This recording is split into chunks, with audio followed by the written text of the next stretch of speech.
Tudo começa numa noite escura, sabe? Na Granja do Solar. O Sr. Jones, o dono, ele tá mais bêbado que o normal, tranca tudo mal e porcamente e vai dormir. Só que lá fora, a bicharada tá toda agitada. Exato. O velho major, que era um porco muito respeitado por lá, teve um sonho esquisito e o boato correu solto. Aí todo mundo se junta escondido no celeiro. Uma reunião secreta que, nossa, vai mudar tudo. E é justamente essa faísca, né? O início de tudo que a gente vai explorar hoje. A gente está com uns trechos bem importantes de A Revolução dos Bichos, do George Orwell. Isso, da tradução brasileira. E também os comentários ótimos do pós-fácil de uma edição, que ajudam muito a gente a entender o contexto, a intenção do Orwell por trás da história toda. Perfeito. Porque a ideia aqui não é só, recontar a história, que muita gente talvez já conheça. É mais mergulhar fundo nos momentos cruciais, sabe? Entender como aquela revolução toda desarrilhou. Isso. E como o Orwell usou essa fábula, essa história com animais, para fazer uma crítica política, muito poderosa. Vamos usar esses trechos e o pós-fácil como nosso mapa, digamos. O objetivo, então, é esse: conectar os pontos. O que acontece na granja, o que os personagens fazem e essa alegoria que o Orwell construiu, que veio muito das experiências dele, né? Da observação da política da época. Então vamos voltar para aquela reunião no celeiro. É uma cena muito forte, né? O major, já velhinho, mas ainda imponente, consegue juntar quase todo mundo. É impressionante. Os cachorros, os porcos ali na frente, claro, os cavalos gigantes, o Sansão e a Quitéria, entrando com todo o cuidado para não machucar ninguém. Até a gata, que normalmente não tá nem aí para nada, aparece. E o discurso dele, nossa, é o pontapé inicial. Ele não mede palavras. A vida dos animais é horrível, é só trabalho, exploração, e a culpa é de quem? Do homem. Tem aquela frase-chave, né? O homem não busca interesses que não os dele próprio. Ele bota o dedo na ferida. Exato. Identifica o inimigo e chama para a união. Todos os homens são inimigos, todos os animais são camaradas. É quase um manifesto ali, né? É. Muita gente vê ali um eco das ideias de Marx, talvez de Lenin, essa coisa de identificar o opressor, a classe explorada, a necessidade de uma revolução para tomar os meios de produção, que no caso era a própria granja. Mas nem tudo é união perfeita desde o começo, né? Já ali naquela primeira reunião, tem aquele incidente com os ratos. Verdade. Os cachorros atacam, o Major tem que pedir calma, mas a confusão já está feita. Acorda o Jones, que dá um tiro para o alto e dispersa todo mundo. Mas a semente da revolução, essa foi plantada. E, pouco tempo depois, o Major morre. Mas as ideias dele, o animalismo, como os porcos Bola de Neve, Napoleão e o Garganta Patizam... Esses três começam a organizar, a sistematizar e espalhar essas ideias. Só que, olha, não é fácil convencer todo mundo, não. Imagina. Tem a turma do deixa disso, os que ainda são leais ao Jones. Mas o Sr. Jones nos alimenta. E tem a mimosa, a égua toda vaidosa, preocupadíssima se vai ter açúcar e fitinha colorida depois da Revolução. A mimosa é quase um símbolo da pequena burguesia, né? Aquela galera que até acha legal a mudança, mas, não quer abrir mão dos seus luxinhos, do seu conforto. Exatamente. E ainda tem a oposição forte do Moisés, o corvo domesticado do Jones. O Moisés, com aquela conversa da montanha de açúcar candy, um paraíso que espera os animais depois da morte. Pois é, uma distração muito conveniente, né? Tipo o ópio do povo que o Marx falava. Os portos, que estão liderando a coisa toda, precisam combater essa ideia para manter o foco na revolução aqui e agora. O pós-fácil do livro até faz essa ligação, né? Compara o Moisés com a Igreja Ortodoxa Russa, que depois o Stalin até tolerou e usou a favor dele. Isso mesmo. Bem observado. E a revolução, quando acontece menos susto, né? Por pura incompetência do Jones, que esquece de alimentar os bichos de novo. A fome é o estopim. Uma vaca rompe o depósito de ração, os homens tentam controlar com chicote e aí... Aí não tem mais controle. É a revolta. Pau quebra. É espontâneo, mas é decisivo. Eles conseguem expulsar os humanos e tomam a granja para eles. E a primeira coisa que fazem é destruir todos aqueles símbolos da opressão. Freios, chicotes, argolas de focinho, tudo. É um momento de catarse mesmo, de libertação. E aí renomeiam o lugar. De Granja do Solar para... Granja dos Bichos. Pintado na porteira. Um marco. Mas aí vem o desafio. Como organizar essa nova sociedade? É onde os porcos entram com tudo. Eles misteriosamente aprenderam a ler e escrever. E aí criam os 7 mandamentos. O Bola de Neve escreve na parede do celeiro, né? Como se fosse a constituição deles, uma lei máxima, inalterável. Pelo menos. Pelo menos era essa a ideia inicial. Porque logo no primeiro dia já tem um sinal esquisito. O leite das vacas some. Some. Depois que o Napoleão diz, esqueçam o leite, a colheita é mais importante, o leite desaparece. Ninguém vê, ninguém sabe para onde foi. É sutil, mas é a primeira rachadura naquele ideal de todos os animais são iguais. Assustador, né? Muito. Apesar disso, o começo é animador. A colheita é um sucesso. Eles trabalham muito, mas estão felizes porque, finalmente, a comida é deles. E o Sansão, o cavalo forte, vira um herói, um exemplo para todos. Com aquele lema dele. Trabalharei mais ainda. Ele personifica totalmente o proletário idealista, super dedicado à causa. Enquanto isso, o Bola de Neve tenta organizar tudo. Cria comitês para tudo quanto é coisa. Mas nem tudo funciona, né? Tem até o comitê para reeducar a gata e os pardais, que obviamente não dá certo.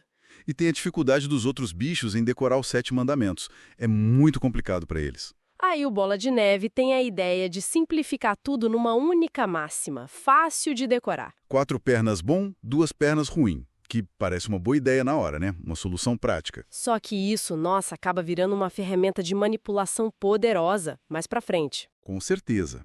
As ovelhas, principalmente, ficam repetindo isso sem parar, feito um mantra. E depois isso vai ser usado para abafar qualquer discussão mais complexa, qualquer crítica. É a simplificação levada ao extremo. E aquela desigualdade que começou com o leite, ela se aprofunda.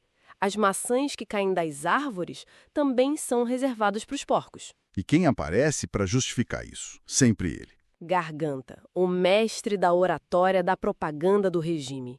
Ele vem com um discurso... Usa uma pseudociência, né? Dizendo que leite e maçãs são essenciais para o trabalho intelectual dos porcos. E, claro, apela para o medo. Exato. Se a gente falhar na nossa missão, sabem o que acontece? O Jones volta. E ainda tem a cara de pau de dizer, é por vossa causa que bebemos aquele leite e comemos aquelas maçãs. É o argumento do medo funcionando a todo vapor. E funciona. Os animais aceitam porque o medo do Jones voltar é real, é maior que a desconfiança. Já dá para ver ali a elite usando a retórica, a propaganda para garantir os próprios privilégios. É o começo do fim da igualdade. Enquanto isso, fora da granja, a notícia da revolução se espalha e causa reações bem diferentes. Os humanos vizinhos, o Pilkington e o Frederick, que o pós-fácil depois vai associar aos aliados ocidentais e a Hitler, respectivamente. Eles ficam apavorados. Primeiro zombam, depois começam a espalhar boatos horríveis sobre a Granja dos Bichos. Canibalismo, tortura. Mas, ao mesmo tempo, a ideia da revolução inspira outros animais na região. Touros se revoltam, ovelhas invadem pastos e a música. Bichos da Inglaterra. Vira um hino proibido, cantado escondido, temido pelos humanos. Essa tensão toda acaba levando à Batalha do Estábulo. Os humanos, liderados pelo Jones e com gente dos vizinhos, tentam retomar a granja na força. Mas o Bola de Neve, ele tinha estudado táticas militares, livros do Júlio César que ele achou na casa, ele lidera a defesa de forma brilhante. É uma vitória importante para os animais, mas tem um custo. É a primeira vez que um animal morre na luta, uma ovelha. E o Sansão... O Sansão, sem querer, acaba matando um dos homens, um cavalariço. E ele fica arrasado com isso, coitado, ele não queria matar ninguém. Essa batalha, segundo o pós-fácil, representa a Guerra Civil Russa e a intervenção estrangeira contra os bolcheviques. Uma vitória crucial, mas que mostra o preço da revolução. E internamente a coisa também começa a complicar, né? A mimosa some. Pois é. Provavelmente foi procurar as fitinhas e o açúcar dela em outro lugar. A Quitéria até confronta ela, mas não adianta. E a briga entre o Bola de Neve e o Napoleão fica, nossa, insustentável. Eles discordam de absolutamente tudo. De tudo. Se planta cevada ou aveia, repolho ou nabo. Qualquer coisa é motivo para briga. O Bola de Neve é o estrategista, o intelectual, cheio de ideias, de planos. O maior deles é um moinho de vento. Ah, o moinho, que promete modernizar a granja, trazer luz elétrica, aquecimento, máquinas para diminuir o trabalho para só 3 dias por semana. Os animais ficam maravilhados com a ideia. Já o Napoleão é o oposto. É o pragmático, autoritário, focado no controle, na produção de comida imediata. Ele acha o moinho uma perda de tempo. Chega a urinar nos planos detalhados que o Bola de Neve fez no chão do celeiro. Um gesto de desprezo total. E a granja se divide, né? Fica vote em Bola de Neve e na semana de 3 dias, contra vote Napoleão e na manjedoura cheia. O pós-fácil compara muito essa dupla e o conflito deles à rivalidade histórica entre o Trotsky, que seria o Bola de Neve, e o Stalin, que seria o Napoleão. Faz todo sentido. E no dia da votação do moinho, quando o Bola de Neve faz um discurso super eloquente e parece que vai ganhar. Aí o Napoleão dá o golpe. Ele solta um guincho agudo, um sinal combinado e aparecem 9 cachorros enormes, assustadores, que ele criou em segredo. Aqueles filhotes que ele tirou das mães logo no começo? Esses mesmos. Agora são bestas enormes e leais só a ele. E eles atacam o Bola de Neve. Que consegue fugir da granja por um tris, com os cachorros nos calcanhares. É a força bruta silenciando a razão. O debate. Terrível. É a tomada do poder definitiva. Imediatamente, Napoleão anuncia: acabaram as reuniões de domingo, acabaram os debates. As decisões agora serão tomadas por uma comissão de porcos, liderada por ele, claro. E quem protesta? 4 porquinhos até tentam, mas são imediatamente silenciados pelos rosnados ameaçadores dos cães e pelo balido das ovelhas. Ah, as ovelhas, que começam a balir 4 pernas bom, 2 pernas ruim, na hora certa para abafar qualquer oposição. Sempre elas. E quem vem para justificar tudo isso? Garganta, óbvio. Com a lábia de sempre, pinta o Bola de Neve como perigoso, um criminoso quase, menospreza a inteligência dele, valentia não basta. E volta a usar o argumento mestre. O medo. Disciplina, camaradas. Disciplina férrea. Ou querem o Jones de volta? E o Sansão? O trabalhador exemplar, como ele reage a essa virada? Ele fica confuso, abalado, mas a lealdade dele ao ideal da revolução, que agora ele confunde com a liderança do Napoleão, é inabalável. E ele adota uma nova máxima, né? Além de trabalharem mais ainda. Adota. Napoleão tem sempre razão. É a submissão completa do mais dedicado, um trunfo imenso para o novo regime. E a ironia suprema vem logo em seguida. Napoleão anuncia que o moinho vai ser construído. Exatamente, o projeto que ele tanto combateu, que ele disse que era besteira, agora ele diz que vai fazer. E o Garganta? Como ele explica essa... Ah, o Garganta tem explicação para tudo. Diz que foi tudo uma tática do Napoleão, que o líder sempre foi a favor do moinho, na verdade a ideia original era dele. E que o Bola de Neve tinha roubado os planos. Inacreditável. E que a oposição do Napoleão foi só um truque engenhoso para se livrar do Bola de Neve, aquele elemento perigoso. E os animais? Engolem essa. Engolem, intimidados pelos cachorros que agora seguem Napoleão para todo lado e convencidos pela lábia do Garganta. Eles aceitam essa versão. É a reescrita da história em tempo real. Mostra como a propaganda e o controle da informação são absolutamente cruciais para manter um regime autoritário desses. Com certeza. E aí começa a construção do moinho e a vida, que já não era fácil, piora muito. Trabalho escravo, né? 60 horas por semana e ainda tem o trabalho voluntário obrigatório aos domingos. Quem falta tem a ração cortada pela metade. A força do Sansão é mais exigida do que nunca. Ele é fundamental para quebrar e carregar as pedras. A Quitéria até se preocupa com o esforço excessivo dele. E aí começam a faltar coisas essenciais na granja. Óleo para lamparina, pregos, corda. E o Napoleão toma outra decisão radical. Decide fazer comércio com os humanos. Contrata um advogado, o Sr. Whymper, para intermediar. Mas isso não era proibido? Uma das resoluções mais importantes lá do começo, depois da Revolução, não negociar com humanos, não usar dinheiro? Era. Os animais ficam inquietos, lembram disso. Os 4 porquinhos que protestaram antes tentam falar de novo. Mas são silenciados pelos cães e pelas ovelhas, claro. E o Garganta vem de novo negar a história. Diz que essa resolução contra o comércio nunca existiu.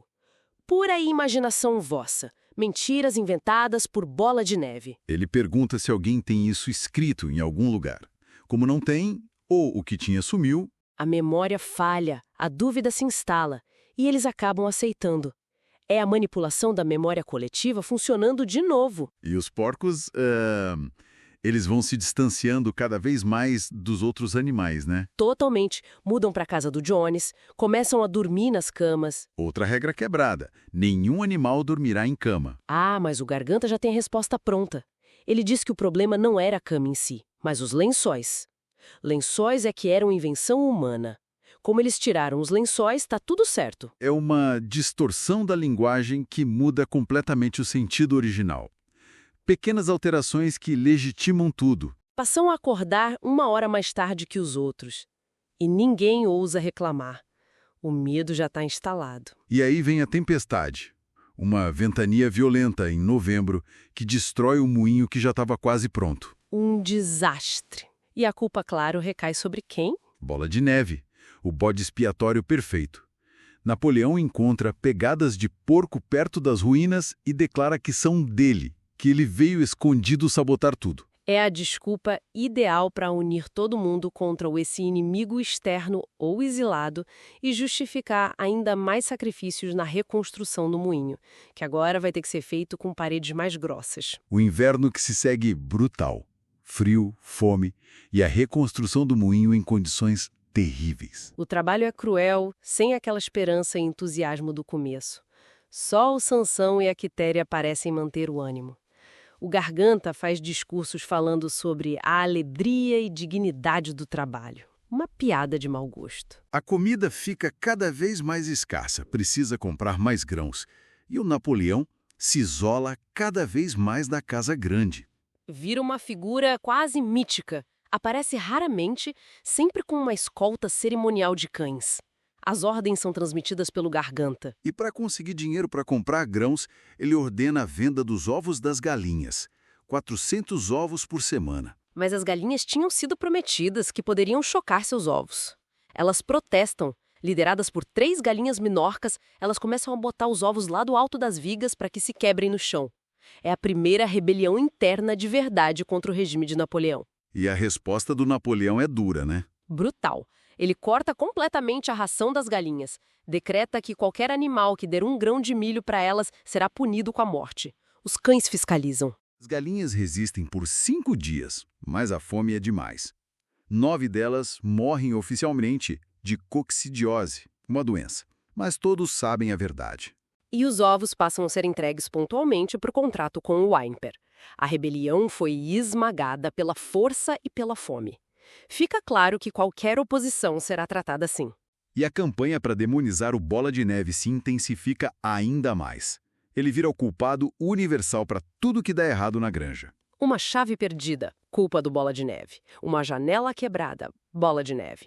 As vacas foram ordenhadas durante o sono, Bola de Neve. Ratos infestando o celeiro, obra do Bola de Neve. Napoleão ordena uma investigação completa. Fica farejando vestígios do Bola de Neve por toda a parte, com os cães rosnando ameaçadoramente. E aí o Garganta anuncia uma descoberta pavorosa. Bola de Neve não só sabotou o moinho, como estava vendido ao Frederick, o vizinho que representa Hitler, e planejava um ataque à granja. Pior, Garganta afirma ter encontrado documentos secretos que provam que Bola de Neve era agente secreto do Jones desde o começo, antes mesmo da rebelião. É a reescrita total da história. A Batalha do Estábulo, onde Bola de Neve foi o herói, agora é reinterpretada como uma tentativa dele de entregar a vitória aos humanos. Os ferimentos que ele sofreu, causados pelos dentes de Napoleão, num ato heróico. Isso é demais até para o Sansão. Ele expressa uma dúvida, coitado. Ele fala, eu não acredito nisso. Eu ainda acho que na Batalha do Estábulo ele foi um bom camarada. É um momento de coragem rara do Sansão, mas o Garganta é implacável. Afirma categoricamente que o camarada Napoleão declarou que Bola de Neve era traidor desde o início, com documentos secretos e tudo. E o Sansão? Ele cede, com aquela frase terrível. Se o camarada Napoleão diz, deve ter razão. É doloroso ver isso. Mostra como a autoridade imposta, a propaganda incessante e o medo podem fazer até o mais honesto e leal duvidar do que viu com os próprios olhos e aceitar a versão oficial, por mais absurda que seja. E o Garganta ainda aproveita para jogar mais medo. dizendo que há agentes secretos do Bola de Neve infiltrados entre eles naquele exato momento. Prepara o terreno para o horror que vem a seguir. As execuções públicas. Um dos momentos mais sombrios do livro. Napoleão convoca uma assembleia. De repente, os cães avançam e arrastam aqueles 4 porcos que tinham protestado lá no início, quando Napoleão aboliu as reuniões. Eles são forçados a confessar, sob tortura provavelmente. Confessam contato secreto com Bola de Neve, sabotagem do moinho, conspiração para entregar a granja para o Frederick, e que Bola de Neve admitiu para ele ser agente do Jones. Confissões totalmente forçadas e absurdas. E aí, mesmo na frente de todos, os cães rasgam a garganta deles. E não para por aí. As 3 galinhas líderes da rebelião dos ovos são arrastadas e confessam ter sido instigadas por Bola de Neve em sonhos. São degoladas. Um ganso confessa ter roubado milho. Uma ovelha confessa ter urinado no açude. Outras 2 ovelhas confessam ter matado um bode velho que era muito devoto de Napoleão. É uma onda de confissões e execuções, uma pilha de cadáveres se forma, o cheiro de sangue toma conta do lugar, o medo e o terror paralisam todo mundo. O pós-fácil liga isso diretamente aos processos de Moscou, né? Aos grandes expurgos stalinistas dos anos 30, onde opositores reais ou imaginários eram forçados a confessar crimes absurdos de traição e sabotagem antes de serem executados. Exatamente. O objetivo é eliminar qualquer foco de dissidência real ou potencial e manter todos os outros sob controle absoluto pelo medo. Ninguém mais ousa questionar nada. A reação dos animais que sobram é de choque, confusão. O Sansão, coitado, sempre tentando achar uma explicação interna, diz: deve ser o resultado de alguma falha nossa. A solução é trabalhar mais ainda. Já a Quitéria, a égua amiga dele, fica desolada. Ela pensa consigo mesma que aquele terror, aquela matança, aquilo não era o futuro que eles sonharam quando fizeram a rebelião. Ela percebe que algo deu muito, muito errado. E logo depois desse banho de sangue, vem mais um golpe simbólico. Proíbem a canção Bichos da Inglaterra. O hino da Revolução, o Garganta anuncia que a canção não é mais necessária. Por quê? Porque a sociedade pela qual lutavam já tinha sido alcançada, com a execução dos traidores como ato final. Que cinismo! Qualquer murmúrio de protesto é abafado pelas ovelhas, que começam a balir 4 pernas bom, 2 pernas ruim. O mínimo, o porco-poeta oficial compõe um novo hino ufanista e sem o espírito revolucionário do original. A alma da revolução é oficialmente silenciada e substituída por propaganda. E para completar, mais uma alteração sutil, mas crucial, num dos mandamentos. Os animais lembram vagamente que existia um que dizia: nenhum animal matará outro animal. A Quitéria, que já não enxerga bem, pede para Maricota, a cabra, ler na parede do celeiro. E o que está escrito lá agora? Nenhum animal matará outro animal sem motivo. Acrescentaram 2 palavrinhas que mudam tudo. E eles concluem: ah, bom, então matar os traidores que estavam com Bola de Neve teve motivo. Então tá certo. A linguagem sendo torcida mais uma vez para legitimar a violência e o terror. É assustador como funciona. A vida continua dura. O trabalho é cada vez mais pesado. Mas o Garganta agora usa estatísticas para provar que tudo está melhorando. Ele nunca fala em redução de ração, só em reajustes. Compara sempre a produção atual com os tempos do Jones, dos quais poucos lembram com clareza, e martela o tempo todo. A diferença crucial é que antes eram escravos, agora são livres. E os animais, com a memória fraca e o medo constante, acabam acreditando ou fingindo acreditar. Enquanto isso, os porcos e os cães engordam. Os privilégios deles só aumentam. Nascem 31 leitõezinhos, todos filhos do Napoleão. Uma escola vai ser construída só para eles, separados dos outros. Os porcos ganham direito de passagem nas trilhas, passam a usar fitas verdes na cauda aos domingos. Uma ração diária de cerveja é instituída para os porcos. Napoleão recebe mais, em louça especial. O açúcar é reservado para ele. E, ao mesmo tempo, proíbem os outros animais de usarem lampiões nos estábulos para economizar querosene. Enquanto isso, os porcos engordam visivelmente. Tem um momento que eles sentem um cheiro delicioso de cevada cozinhando vindo da cozinha da casa. Ficam esperançosos. mas logo descobrem que a cevada é para fazer cerveja para os porcos. A frustração é enorme. Para compensar a dureza da vida, instituem as manifestações espontâneas semanais, desfiles obrigatórios para celebrar as lutas e triunfos da granja. Uma farsa total. Com formação militar, porcos na frente, cães ladeando, o galo preto do Napoleão na testa. E aí, para coroar, a granja é proclamada uma república. E quem é eleito presidente? Por unanimidade. Napoleão, claro, o único candidato. E nesse momento surgem novas descobertas sobre a Batalha do Estábulo. Agora dizem que o Bola de Neve não só era traidor, mas lutou abertamente ao lado do Jones, gritando "Viva a humanidade!". E os ferimentos, na verdade, foram feitos por Napoleão. A história é totalmente maleável. E olha só que conveniente. Quem reaparece depois de anos sumido? Moisés, o corvo, volta do mesmo jeito, sem trabalhar, falando da montanha de açúcar Cande. Os porcos publicamente desmentem, dizem que é tudo mentira. Mas na prática toleram. Até dão uma caneca de cerveja diária para ele. Por quê? Porque para os animais exaustos, famintos e sem esperança, a ideia de um paraíso pós-morte volta a ser um consolo. A religião volta a ser útil para o regime, para manter os explorados quietos. E o Sansão, o símbolo da dedicação. Ele envelhece. Depois de se recuperar dos ferimentos da Batalha do Moinho, correção do pensamento, a fonte original menciona o casco rachado da Batalha do Estábulo e o trabalho árduo na reconstrução posterior. Bom, ele continua trabalhando como um louco na reconstrução do moinho. Mas a aparência dele piora muito. O pelo perde o brilho, as ancas ficam murchas, ele só se mantém pela força de vontade. Já passou da idade de se aposentar, aquela promessa antiga que ninguém mais menciona. Até que um dia, puxando pedras para o moinho, o pulmão dele não aguenta. Ele desaba. O fim da linha para ele. E o que o regime faz? O Garganta anuncia, com uma expressão de pesar no rosto, que o camarada Napoleão, em sua infinita bondade, já tinha providenciado tratamento para o Sansão no Hospital Veterinário de Willingdon, a cidade vizinha. Os animais ficam meio inquietos com a ideia de mandar o Sansão para os humanos. Lembram das resoluções antigas?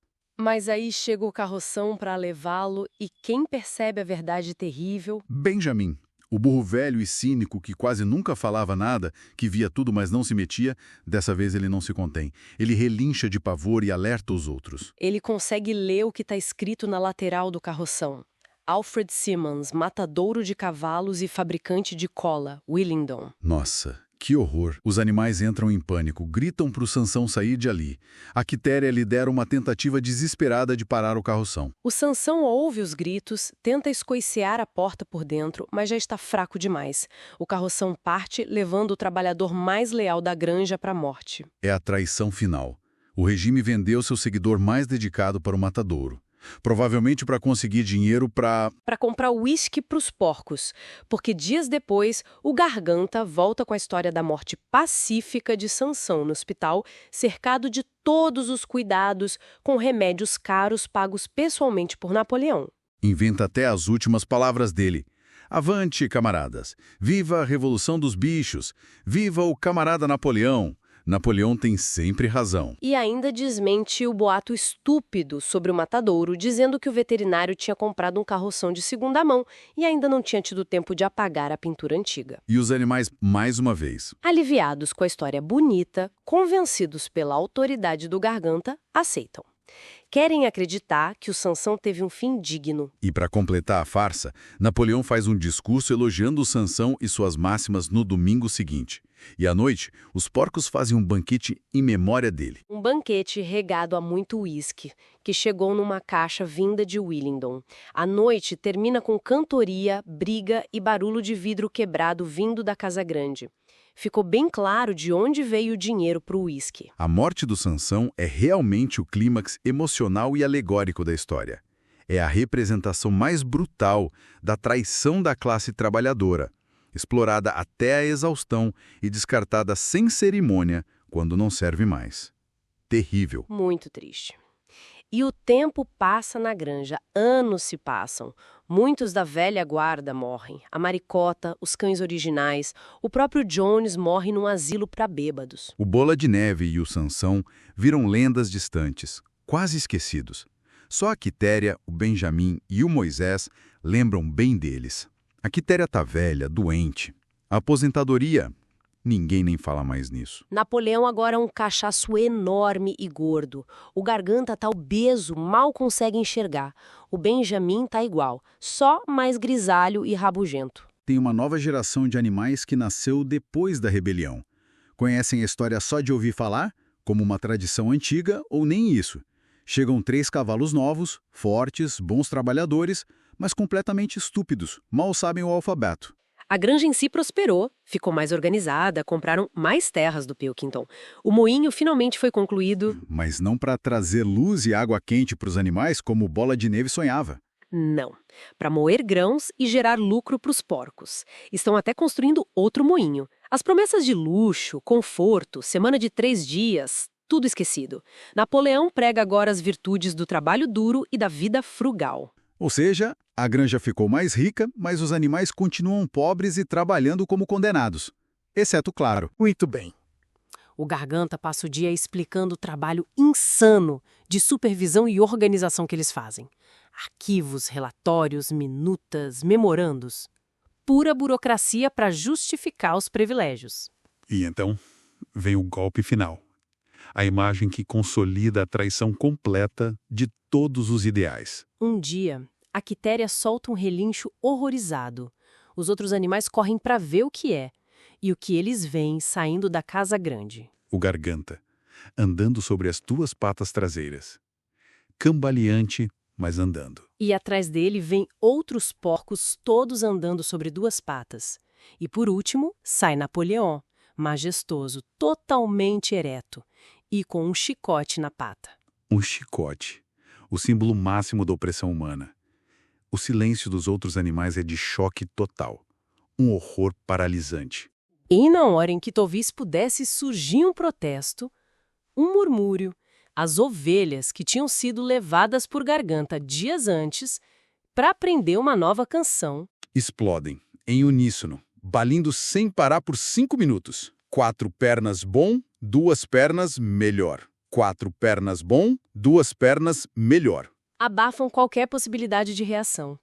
A subversão completa da linguagem, do princípio original que definia a identidade deles, agora usada para celebrar a opressão final. E na parede do celeiro, a Quitéria pede de novo para o Benjamin ler, porque a vista dela já está muito fraca. E dos 7 mandamentos originais, só resta um. Um único mandamento. Todos os bichos são iguais, mas alguns bichos são mais iguais que outros. A contradição final. A oficialização da desigualdade em nome da igualdade. É o fim definitivo da revolução. A partir daí, a transformação é total e aberta. Os porcos passam a supervisionar o trabalho dos outros animais usando chicotes. Compram um rádio, instalam um telefone, assinam jornais humanos. Napoleão é visto passeando pelo jardim fumando cachimbo. Os porcos começam a usar roupas encontradas na casa do Jones. O Napoleão usa um casaco negro e perneiras de montaria. Uma porca favorita dele aparece usando um vestido de seda da senhora Jones. É a imitação completa dos antigos opressores. E, claro, se reaproximam dos humanos.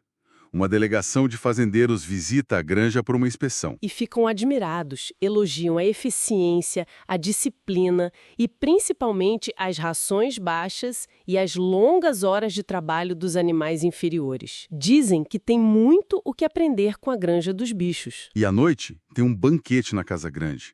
Porcos e humanos confraternizando, jogando cartas, bebendo cerveja juntos. O Pilkington, que representa os aliados ocidentais, faz um discurso. Diz que o período de desconfiança acabou, que admira a ordem e a disciplina da granja. Afirma que os animais da granja dos bichos trabalham mais e comem menos do que quaisquer outros animais no país. E que ele pretende introduzir vários dos métodos da granja dos bichos em sua própria fazenda. E ainda diz que não há, nem deveria haver, qualquer conflito de interesses entre os porcos e os humanos. Os problemas são os mesmos. Chega a fazer uma piada comparando os animais inferiores com as classes trabalhadores inferiores humanas. É a aliança dos exploradores selada. E o Napoleão responde. Garante que a granja nunca teve intenções subversivas, que só deseja viver em paz e ter relações comerciais normais com os vizinhos. Afirma que a Granja dos Bichos é uma cooperativa cuja propriedade pertence aos porcos e anuncia mais mudanças para gerar confiança nos humanos. Fim do termo camarada. Fim daquela marcha estranha de domingo diante da caveira do major, que já foi discretamente enterrada. Vão remover o chifre e o casco da bandeira. Agora será só um campo verde. E a mudança final, a granja voltará a se chamar pelo seu nome original e correto, Granja do Solar. Ele faz um brinde à prosperidade da Granja do Solar. O ciclo se fechou completamente. O pós-fácil que a gente analisou aponta essa cena do banquete como uma alegoria clara da Conferência de Teherã, em 1943, quando Stalin, Churchill e Roosevelt se encontraram como aliados na Segunda Guerra. A revolução devorou a si mesma, e os novos opressores se tornaram indistinguíveis dos antigos. E a cena final do livro é magistral. Durante o jogo de cartas, depois dos discursos, estoura uma briga violenta entre Napoleão e Pilkington. Os dois jogaram um ás de espadas ao mesmo tempo. Acusam um ao outro de trapaça. 12 vozes gritam com ódio lá dentro, e todas soam iguais.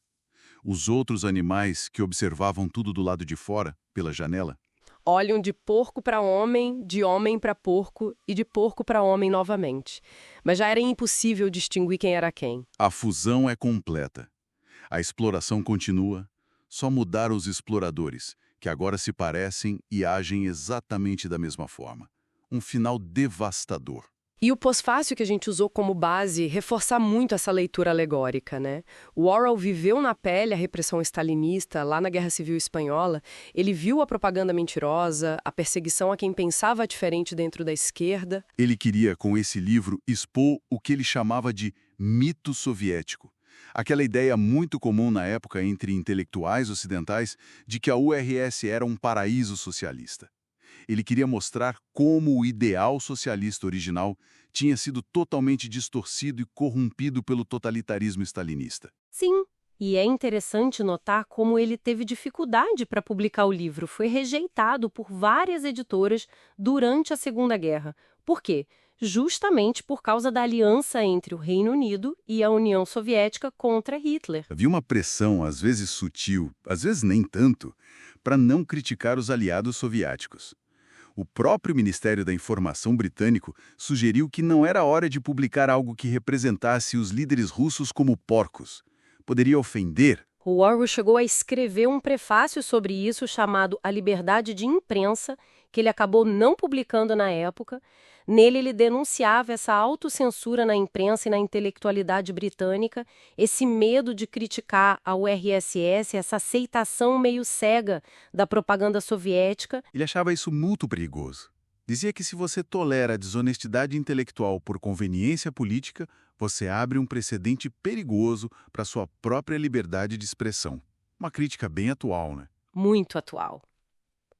Apesar de tudo, o livro foi publicado logo depois da guerra e virou um clássico instantâneo. Foi usado até pela CIA durante a Guerra Fria como propaganda anticomunista. Mas também foi e ainda é celebrado por dissidentes e por quem luta contra regimes autoritários em vários lugares do mundo, inclusive no leste europeu depois da queda do comunismo. E continua sendo um livro incômodo para muitos governos. Ainda é proibido ou restrito na China, na Coreia do Norte, em alguns países islâmicos. A desculpa oficial, às vezes, é a questão dos porcos serem os vilões, o que é ofensivo no Islã, mas o medo real, provavelmente, é da crítica poderosa à corrupção do poder, ao autoritarismo, à manipulação da verdade. Isso não tem ideologia, né? Com certeza. Então acho que, resumindo nossa conversa de hoje, a Revolução dos Bichos nos mostra essa trajetória trágica, da esperança inicial de libertação e igualdade, passando pela manipulação sutil e depois descarada da linguagem, pela reescrita constante da história para servir ao poder, pela instauração do terror como ferramenta de controle e pela criação de privilégios para a nova elite. até a completa subversão de todos os ideais revolucionários, culminando naquela fusão final e assustadora entre os novos opressores, os porcos, e os antigos, os humanos. E a força da obra, como a gente viu, está justamente aí. Ela transcende a crítica específica à União Soviética e stalinista e funciona como um alerta atemporal. Um alerta sobre os perigos do poder absoluto, não importa a cor da bandeira. Sobre a fragilidade da verdade quando a propaganda é eficaz e o medo impera. Sobre a importância de manter a memória coletiva viva e o pensamento crítico sempre alerta. Em qualquer sociedade, em qualquer tempo. Exato. É uma lição que continua relevante. Fica, então, talvez uma reflexão final para quem nos ouve, inspirada na história toda e nas preocupações do próprio Orwell. Vendo a facilidade com que os princípios foram distorcidos lá na granja, como a história foi reescrita tantas vezes, e pensando naquela autocensura e na aceitação de narrativas convenientes que tanto preocupavam Orwell, que mecanismos uma sociedade realmente tem para se defender dessa erosão gradual de valores fundamentais? Especialmente quando essa erosão é feita, muitas vezes, em nome desses mesmos valores. É uma pergunta complexa, né? Sem resposta fácil. Talvez comece com o que o Benjamin finalmente fez. Ousar ler a verdade, mesmo que doa. E o que a Quitéria sentiu? A percepção de que algo está fundamentalmente errado, mesmo que não se saiba como consertar. Manter essa sensibilidade crítica. Exato. Algo para se pensar.